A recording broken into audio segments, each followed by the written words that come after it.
You're listening to Pedaling Through Life, a 1,000-kilometer father-son Ashtavanayak cycling pilgrimage, presented by Shriram and Sunil Kanbahali.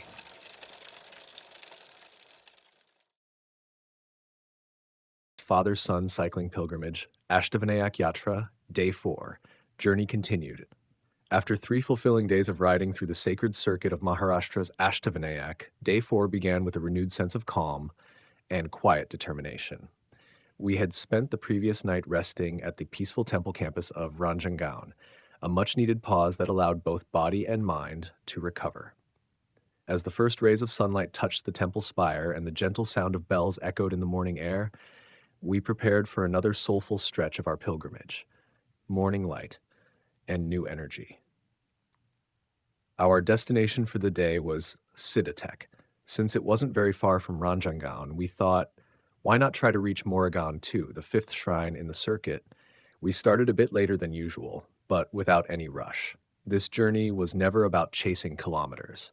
It was about embracing experiences, meeting people, and soaking in the rhythm of rural Maharashtra. For the first few kilometers, we rode along the busy highway. The morning bustle around Ranjangaon was already alive. Tractors, bullock carts, buses weaving through the chaos of movement and sound. Farmers in white kurta pajamas huddled over cups of tea, discussing crop prices at the local market. It was India at its most vibrant. Soon, we turned off the highway toward Karde on the Ashtavanayak Road, and the world changed instantly. The traffic disappeared. In its place, endless green fields, soft winds brushing our faces, and the simple joy of pedaling freely. The road was smooth, the air fresh, and before we even realized, we had covered nearly 20 miles, reaching the crossroads toward the Chinchwad-Siddhatek highway. As we entered the next bustling town, we decided to ride through first and eat later. Curious eyes followed us everywhere. Our small bike nameplates reading Ashtavanayak Cycle Yatra drew smiles, blessings, and conversations.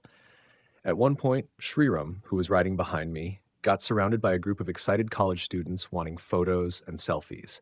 He had his little celebrity moment right there on the roadside. I was a kilometer ahead, waiting until he caught up, laughing and sharing the story. That incident reminded us of something essential: communication and coordination. From then on, we made sure the lead cyclist always glanced back every kilometer or so to check in. Just like in life, journeys thrive on connection and care. A glass of free lemon water, Abhi's gesture of cyclist brotherhood. A few kilometers later, a signboard caught our eye. Abhi's Kitchen, with a bicycle cleverly carved into the word food. We couldn't resist. The owner, Abhi, a young MBA graduate and fellow cyclist, welcomed us warmly.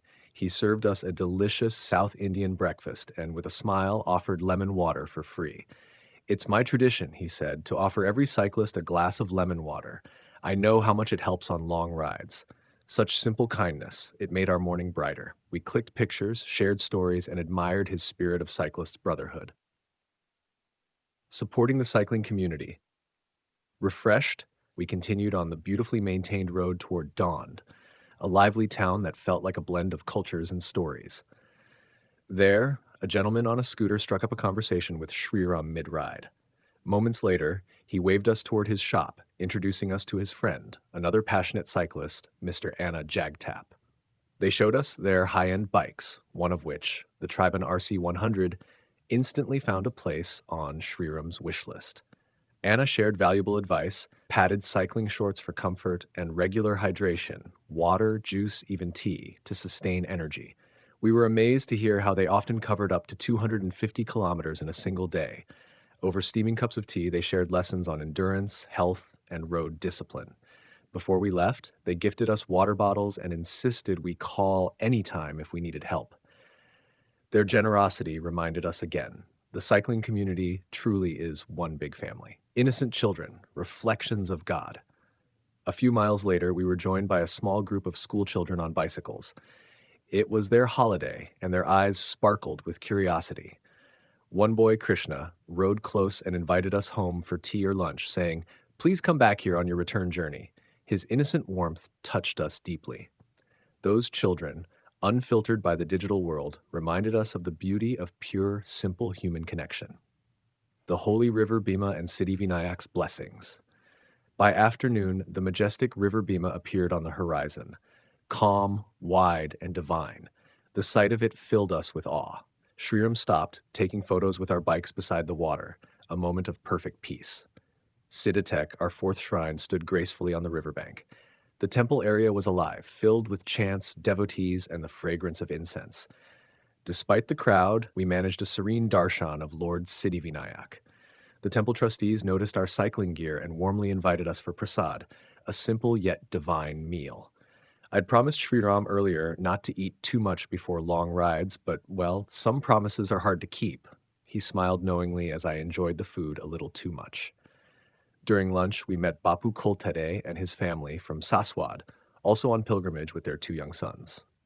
They were inspired by our cycling journey and said they hoped to motivate their children to try something similar. That exchange, so spontaneous, so heartfelt, felt like another blessing. Outside the temple, the rhythmic chak-chak-chak of sugarcane machines filled the air. We sipped fresh sugarcane juice, nature's sweet dessert after a divine meal. When the sky turns. Lessons from the road. As we left Siddhatek toward Morgaon, the sky began to shift. The wind grew stronger, pushing against us.